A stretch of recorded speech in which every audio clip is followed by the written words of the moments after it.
प्यारे मित्रों नमस्कार। हम लेके आ चुके हैं द 10 मिनट शो की सीरीज का अगला वीडियो, जिसमें हम विज्ञान के फिजिक्स यानी भौतिक विज्ञान वाले पार्ट से लेसन नंबर 2 को कवर करने वाले हैं, जिसका नाम है मानव नेत्र और रंगों का इंद्रधनुष। इसके बहुत ही शानदार शानदार बहुविकल्पी प्रश्नों का संग्रह हम लेके आए हुए हैं और इनके जो एक्सप्लेनेशन है थोड़ा सा 2-4 मिनट एक्स्ट्रा जा सकता है वीडियो, तो उसको ध्यान से समझने के लिए बने रहें आप। आज का पहला क्वेश्चन है, नेत्र लेंस होता है। तो भाई नेत्र लेंस माने आंख वाला जो लेंस होता है, हमारे आंख में जो लेंस लगा रहता है वो कौन सा लेंस होता है? तो बच्चों मैं बता दूं, जो हमारे आंख में लेंस लगा होता है, मनुष्य की आंख में जो लेंस लगा होता है वो उत्तल लेंस होता है। कैसा लेंस होता है? उत्तल लेंस। लेकिन उत्तल तो कहीं पे लिखा ही नहीं है। तो बच्चों मैं बताऊं आपको, उत्तल लेंस को हम लोग अभिसारी लेंस भी कहते हैं। यानी कि हमारा जो जवाब हो जाएगा वो हो जाएगा अभिसारी लेंस या उत्तल लेंस। यहाँ पे अपसारी जो है वो अवतल लेंस कहलाता है। अवतल लेंस को हम लोग अपसारी लेंस कहते हैं। अवतल को क्या कहते हैं? अपसारी लेंस कहते हैं। तो हमारा जो सही जवाब हो जाएगा वो क्या हो जाएगा? अभिसारी यानी उत्तल लेंस। ये उत्तल लेंस कैसा होता है? तो भाई उत्तल लेंस ऐसा लेंस होता है जो किनारों पर पतला होता है और बीच में मोटा होता है। बिल्कुल ऐसा जो लेंस होता है वो कहलाता है अपना कौन सा लेंस? अभिसारी या उत्तल लेंस। अच्छा, अगला क्वेश्चन है आपका, एक स्वस्थ मानव नेत्र के लिए स्पष्ट दृष्टि की न्यूनतम दूरी, मतलब अगर आपकी आंख एकदम स्वस्थ है, एकदम बढ़िया आंख है, तो आप कम से कम कितना पास तक की चीजों को एकदम साफ साफ देख सकते हैं। यानी आपका निकट जो बिंदु है वो कहां तक हो सकता है? तो कम से कम आप 25 सेंटीमीटर की दूरी तक की वस्तुओं को एकदम से स्पष्ट देख सकते हैं। तो ये जान लीजिए मोस्ट इंपॉर्टेंट क्वेश्चन मैं कहूंगा, इसको एकदम पेपर में छपेगा, समझ लीजिए। क्यों? क्योंकि एक स्वस्थ नेत्र के लिए स्पष्ट दृष्टि की जो न्यूनतम दूरी होती है वो होती है 25 सेंटीमीटर। ये बहुत बार प्रश्न पूछा गया है। अगला क्वेश्चन है आपका, स्वस्थ आंख के लिए दूर बिंदु होता है। तो मान लीजिए आपकी आंख सही है तो कितना पास तक देख सकते हैं? 25 सेंटीमीटर। लेकिन कितना ज्यादा दूर तक देख सकते हैं? तो भाई हमारी आंख जो है कितना दूर तक देख सकती है? हम लोग तो देखते हैं तो भाई चांद देख लेते हैं, सूरज देख लेते हैं, और जो कि हमसे बहुत दूर है तारे भी देख लेते हैं जो कि हमसे बहुत ज्यादा दूर है। यानी कि हमारा जो दूर बिंदु है वो होता है कहाँ पे? अनंत पर। अनंत, भाई ये अनंत है। क्या है? अनंत। क्या हो जाएगा? अनंत पर। तो आपका जो सही जवाब हो जाएगा वो क्या हो जाएगा? अनंत पर। यानी हमारा जो दूर वाला बिंदु है वो कहाँ पे होता है? अनंत पर होता है। यानी हम अनंत तक की चीजों को साफ साफ देख सकते हैं। साफ साफ नहीं भाई, लेकिन हाँ अनंत तक की चीजों को देख सकते हैं। अगला है, एक लेंस की फोकस दूरी है 25 सेंटीमीटर, तो इसकी क्षमता क्या होगी? एकदम पिछले वीडियो वाला सवाल है। यहाँ पे आपको बताया कहा जा रहा है कि एक लेंस है उसकी फोकस दूरी 20 सेंटीमीटर है, तो लिखेंगे दिया है लेंस की फोकस दूरी F बराबर कितना? 20 सेंटीमीटर। तो हमसे पूछ रहा है उसकी क्षमता बताइए। तो भाई लेंस की क्षमता P बराबर होता है 1/F। कब? जब मीटर में हो तब। लेकिन 100/F होता है कब? जब सेंटीमीटर में हो तब। तो यहाँ पे देखिए फोकस दूरी F बराबर रख दीजिए 20, तो हो जाएगा 100/20। 20 से काटिए, 20 से कम 20, 20 बचे 100, यानी जवाब आ जाएगा कितना? 5 डायोप्टर। क्या आ जाएगा? 5 डायोप्टर। तो लेंस की क्षमता जो हो जाएगी वो कितनी हो जाएगी भाई? 5 डायोप्टर। यानी जो आपका सही जवाब हो जाएगा वो हो जाएगा 5 डायोप्टर। अच्छा याद रखिएगा, लेंस की क्षमता का मात्रक क्या होता है बच्चों? डायोप्टर। क्या होता है? डायोप्टर। हाँ, लेकिन कभी कभी अगर पेपर में डायोप्टर ना दिखाई दे, आपको डायोप्टर ना मिले ऑप्शन में, तो आप डायोप्टर के जगह पे मीटर के घाते -1, जिसे हम मीटर इनवर्स कहते हैं, ये ढूंढिएगा। ये भी ना मिले तो 1/मीटर ढूंढिएगा। अगर ये भी ना मिले तो प्रति मीटर ढूंढिएगा। क्या ढूंढना है? प्रति मीटर। क्या ढूंढना है बच्चों? प्रति मीटर। तो आप यहाँ पे जवाब लगाएंगे 5 डायोप्टर। लेंस की क्षमता हो जाएगी 5 डायोप्टर। अगला है, स्वस्थ मनुष्य के स्वस्थ नेत्र के प्रतिबिंब कहाँ पे बनता है? तो जो हमारा आंख होता है उसमें आंख के रेटिना वाले भाग जो होता है उस पे प्रतिबिंब एकदम साफ साफ बनता है। तो हमारा जो सही जवाब हो जाएगा वो क्या हो जाएगा? रेटिना पर। अगर आपकी आंख सही है तो रेटिना पर बनेगा। अगर आपकी आंख सही है तो चित्र कहां पे बनेगा? रेटिना पर। रेटिना को एक और नाम से जानते हैं बच्चों, उसे हम लोग कहते हैं दृष्टिपटल। क्या बोलते हैं? दृष्टिपटल। तो इसमें आप कंफ्यूज ना होइएगा कि अगर कहीं रेटिना ना देख के दृष्टिपटल दे दिया है तो आप गलती कर दें कि क्वेश्चन में गलत है। नहीं भाई, दृष्टिपटल कहिए चाहे रेटिना कहिए, दोनों एक ही चीज है। तो हमारे आंख में अगर आंख सही है तो हमारे आंख में जो चित्र बनता है वो कहां पे बनता है? रेटिना पर। अच्छा मान लीजिए रेटिना से अगर पहले बन जाए तो अब आपकी आंख में दोष आ गया, उसे हम लोग कहेंगे निकट दृष्टि दोष। क्या कहेंगे? निकट दृष्टि दोष। और बच्चों अगर आपकी आंख में निकट दृष्टि दोष हो जाता है तो आपको निकट की चीजें एकदम साफ साफ दिखाई देंगी, लेकिन दूर की चीजें साफ नहीं दिखाई देंगी। आपको कहने में तो उल्टा लग रहा होगा, है ना? निकट दृष्टि दोष में ऐसा ही होता है बच्चों। निकट दृष्टि दोष में निकट की चीजें आपको साफ साफ दिखाई देंगी, लेकिन दूर की चीज साफ नहीं दिखाई देगी। और अगर आपकी आंख में निकट दृष्टि दोष हो गया है तो आप जान लीजिए कि आपको लगाना पड़ेगा अवतल लेंस वाला चश्मा। कौन सा चश्मा लगाना पड़ेगा? ऐसा चश्मा जिसमें कौन सा लेंस हो? अवतल लेंस हो। यानी कि अवतल लेंस जो होता है वो हमारे निकट दृष्टि दोष को दूर कर देता है। अच्छा, इसके अलावा अगर मान लीजिए जो रेटिना है उस रेटिना से पीछे बनने लगेगा इमेज, तब अगर रेटिना से पीछे चित्र बनेगा तो उस केस में आपकी आंख में जो हो जाएगा वो हो जाएगा दूर दृष्टि दोष। क्या हो जाएगा? दूर दृष्टि दोष। और अगर दूर दृष्टि दोष हो गया तो आपको दूर की चीजें साफ दिखाई देंगी, लेकिन पास की चीजें साफ नहीं दिखाई देंगी। तो इस केस में आपको दूरदृष्टि दोष हो जाएगा। तो दूरदृष्टि दोष के निवारण के लिए आपको लगाना पड़ेगा चश्मे में कौन सा लेंस? उत्तल लेंस। कौन सा लेंस लगाएंगे भाई? उत्तल लेंस। अच्छा, एक राज की बात बताएं। राज की बात ये है कि अक्सर बच्चे कंफ्यूज रहते हैं, इसमें उत्तल लेंस लगाते हैं कि उसमें, मतलब कि निकट वाले दृष्टि दोष में उत्तल लेंस लगाना है कि दूर वाले दृष्टि दोष में कौन सा लगाना है। इसमें आज याद किए, कल भूल गए, परसों भूल गए, लेकिन आज ऐसी ट्रिक बता दे रहा हूं ना कि कभी नहीं भूलेंगे। तो देखिए, हम लोग कहते हैं दूर दृष्टि दोष। क्या कहते हैं? दूर। तो द पे कौन सा मात्रा लगता है भाई? द पे कौन सा मात्रा लगता है? द पे बड़ा ऊ का मात्रा लगता है, तो हो जाएगा दूर। द कहने में कौन सा मात्रा लगा रहे हैं? ऊ। किसका मात्रा लगा रहे हैं? ऊ। तो हो जाएगा ऊ से उत्तल, यानी दूर दृष्टि दोष में आपको कौन सा लेंस लगाना चाहिए होता है उसे ठीक करने के लिए? उत्तल लेंस। तो जब दूर में उत्तल हो गया तो यानी कि निकट में अवतल हो जाएगा। बस, है ना शानदार? तो चलिए आगे बढ़ते हैं हम लोग। अगला क्वेश्चन है आपका, मानव नेत्र द्वारा किसी वस्तु का प्रतिबिंब कहां पे बनता है? अभी थोड़ी देर पहले ही बताए हैं, रेटिना पे बनता है। अगला क्वेश्चन है, निकट दृष्टि दोष से पीड़ित एक व्यक्ति को यह दोष दूर करने के लिए किस लेंस या दर्पण का प्रयोग करना चाहिए? अभी थोड़ी देर पहले बताए हैं। तो निकट दृष्टि दोष है तो दू उत्तल, दूर से क्या हो गया? उत्तल। दूर वाले में उत्तल लगेगा, यानी कि निकट वाले में क्या लग जाएगा बच्चों? अवतल लेंस लग जाएगा। क्या लग जाएगा?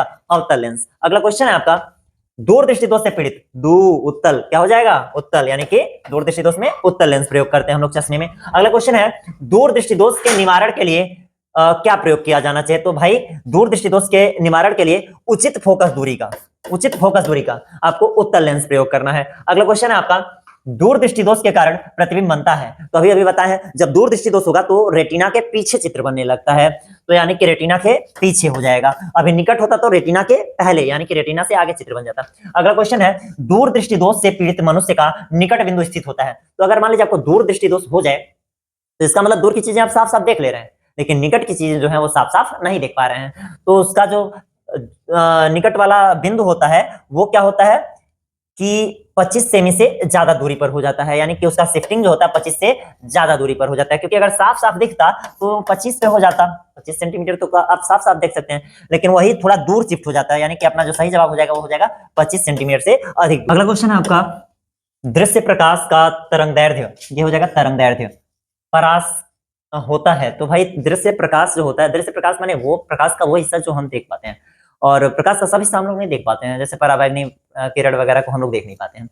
तो जो हिस्सा हम लोग देख पाते हैं वो उसकी चर्चा कर रहा है। तो यहाँ पे ऐसे का रेंज बताना है। परास को अंग्रेजी में बोलते हैं हम लोग रेंज, मतलब कि कहां से कहां तक की तरंगदैर्ध्य को हम लोग देख पाते हैं। तो इसका सही जवाब जो हो जाएगा वो करीब 400 से 800 नैनोमीटर तक के प्रकाश तरंगदैर्ध्य वाले लोगों को हम लोग देख सकते हैं। तो इसका सही जवाब हो जाएगा ऑप्शन नंबर बी अपना।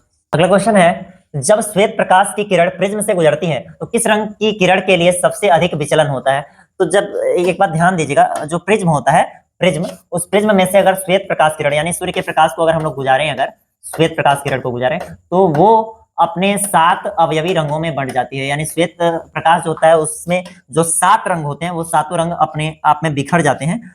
और वो 7 रंग होते कौन कौन से हैं बच्चों? तो मैं बता दूं आपको, एक वर्ड याद रखना है, विबग्योर। क्या याद रखना है? विबग्योर, VIBGYOR, विबग्योर याद रखना है। क्या याद रखना है? VIBGYOR। तो विबग्योर से आप पता कर लेंगे कि सबसे नीचे जो है कलर भी फॉर वायलेट यानी बैंगनी, बैंगनी रंग का जो विचलन होता है वो सबसे ज्यादा होता है, मतलब बैंगनी रंग अपने रास्ते से सबसे ज्यादा भटकता है। और सबसे कम विचलन किसका होता है? तो आर फॉर रेड, रेड माने लाल रंग का विचलन सबसे कम होता है। तो यहाँ पे पूछा सबसे ज्यादा विचलन किसका होता है, तो आप कहेंगे सबसे ज्यादा विचलन हो जाएगा अपना बैंगनी रंग का। सबसे कम विचलन अगर पूछा तो क्या कहते हैं हम लोग? लाल रंग का विचलन सबसे कम होता है। अच्छा, तो इनका जो क्रम है वो भी जरूरी है, याद रखिएगा। V फॉर वायलेट यानी बैंगनी, I फॉर इंडिगो जामुनी, इसे हम लोग बोलते हैं जामुनी, और यहाँ पे B for blue, blue means नीला बन जाएगा यहाँ, और G for green, green means हरा हो जाएगा, Y for yellow, yellow means पीला हो जाएगा, और O for orange, orange means नारंगी हो जाएगा। तो यहाँ पे सबसे ज्यादा जो विचलन होता है वो कौन से रंग का होता है? बैंगनी रंग का। और सबसे कम विचलन किसका होता है? लाल रंग का होता है। अगला क्वेश्चन है, जब श्वेत प्रकाश कांच के प्रिज्म से, यहाँ पे प्रिज्म हो जाएगा, क्या हो जाएगा? प्रिज्म, प्रिज्म से गुजरता है तो प्रिज्म के आधार की ओर अधिकतम झुकी हुई प्रकाश किरण का रंग क्या होता है, माने अधिकतम विचलन किसका होता है? तो क्या हो जाएगा? बैंगनी रंग का हो जाएगा। अगला क्वेश्चन है, कांच का अपवर्तनांक सबसे कम किसके लिए होता है? भाई लाल रंग के लिए सबसे कम होता है। अब अधिक पूछ लेता तो अधिक हो जाता अपना, सबसे अधिक हो जाता है यहाँ पे बैंगनी रंग के लिए। जितना ज्यादा अपवर्तनांक रहेगा उतना ज्यादा विचलित होंगे, याद रखिएगा। तो लाल रंग का लिए अपवर्तनांक सबसे कम होता है और बैंगनी रंग के लिए सबसे अधिक होता है, ये बात याद रखिएगा। अगला क्वेश्चन है कांच का अपवर्तनांक अधिकतम होता है, तो कांच का अपवर्तनांक सबसे ज्यादा किसके लिए होता है? बैगनी के लिए। एकदम वही क्वेश्चन दोहरा दिया। अगला क्वेश्चन है प्रकाश का गुण जिसके कारण आसमान नीला दिखाई देता है, तो वो कौन सा गुण है भाई? तो प्रकाश के प्रकीर्णन के कारण से आसमान नीला दिखाई देता है। प्रकाश के प्रकीर्णन के कारण से आसमान नीला दिखाई देता है। अगला क्वेश्चन है चंद्रमा से देखने पर आकाश कैसा दिखाई देता है? तो एकदम काला सा दिखाई देगा। चंद्रमा पे जाके अगर आसमान को देखिएगा तो एकदम काला सा दिखाई देगा। अगला क्वेश्चन है प्रकाश के लिए किस रंग का प्रकीर्णन सबसे कम होता है? मतलब कौन सा ऐसा रंग है जो अपने रास्ते से सबसे ज्यादा एक तरह से कहें तो बिखर जाता है?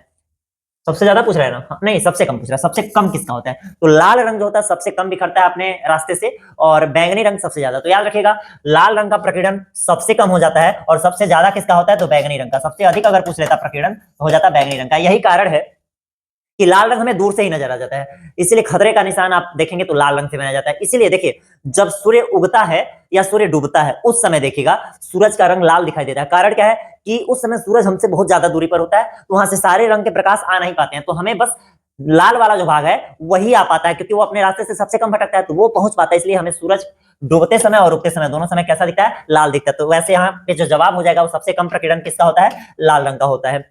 इसीलिए लाल रंग हमें दूर से दिखाई देता है। अगला क्वेश्चन है निम्न में से सही कथन कौन सा है? हमें सही कथन लगाना है जवाब। निकट दृष्टि वाला व्यक्ति, यहाँ पे दूर हो जाएगा, दूर की वस्तुओं को देख स्पष्ट देख सकता है। हाँ भाई, एकदम सही बात है, क्योंकि अगर आपको निकट, नहीं गलत बात है, सॉरी गलत बात है। गलत बात यह है, निकट दृष्टि दोष अगर हुआ है तो आपको निकट की चीजें साफ दिखाई देंगी, दूर वाला नहीं दिखाएगा, यानी ये गलत हो जाएगा। अच्छा, दूर दृष्टि दोष वाला व्यक्ति निकट की वस्तुओं को देख सकता है, ये गलत है, क्योंकि दूर हुआ है अगर तो दूर वाला दिखाई देगा। अच्छा, निकट दृष्टि दोष वाला व्यक्ति पास की वस्तुओं को स्पष्ट देख सकता है, एकदम बिल्कुल सही है। निकट दृष्टि दोष हुआ है तो आप निकट की चीजों को देख सकते हैं, दूर की चीजें नहीं दिखाई देंगी अच्छे से। लेकिन दूर दृष्टि दोष हुआ है तो दूर की चीजें दिखाई देंगी, पास की नहीं दिखाई देंगी। आपको देखने में उल्टा लग रहा होगा ना, लेकिन है ऐसा ही।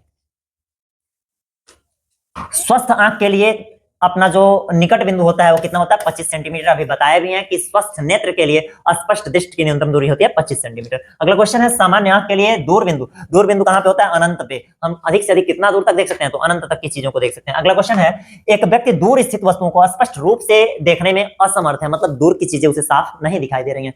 इसका मतलब जरूर उसके आंख में कौन सा दोष हुआ है भाई? दूर की चीजें साफ नहीं दिखाई दे रही है, मतलब निकट दृष्टि दोष हो गया है। तो यहाँ पे निकट दृष्टि दोष हो गया, क्योंकि दूर की चीजें साफ दिखाई देती तो मतलब उसको दूर दृष्टि दोष हुआ होता, निकट की चीजें साफ नहीं दिखाई देती। तो अगला है मानव नेत्र जिस भाग पर किसी वस्तु का प्रतिबिंब बनता है वो कौन सा भाग है? तो भाई वो है रेटिना। रेटिना का दूसरा नाम दृष्टिपटल। याद रखिएगा, आंख में चित्र कहां पे बनता है? रेटिना पे। एकदम मोस्ट इंपॉर्टेंट, मैं लगाऊंगा इस क्वेश्चन को, और याद रखिएगा पेपर में जरूर छपेगा ये क्वेश्चन। अगला क्वेश्चन है आंख में प्रवेश करने वाले प्रकाश की मात्रा को कौन नियंत्रित करता है? तो हमारे आंख की जो पुतली होती है ना, हमारे आंख की जो पुतली होती है जिसे हम नेत्र तारा भी बोलते हैं, क्या बोलते हैं? आंख की पुतली कहिए या नेत्र तारा कहिए, अंग्रेजी में से प्यूपिल बोलते हैं। क्या बोलते हैं?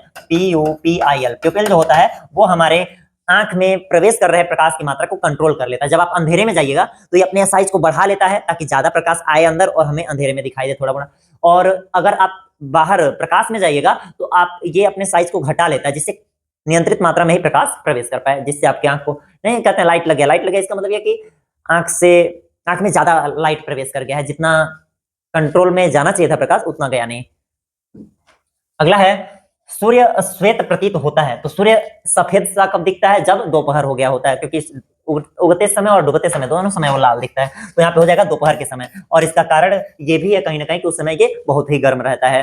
तो मेरे ख्याल से हाँ, क्वेश्चन सारे खत्म हो गए, और मिलते हैं हम लोग अगली वीडियो में।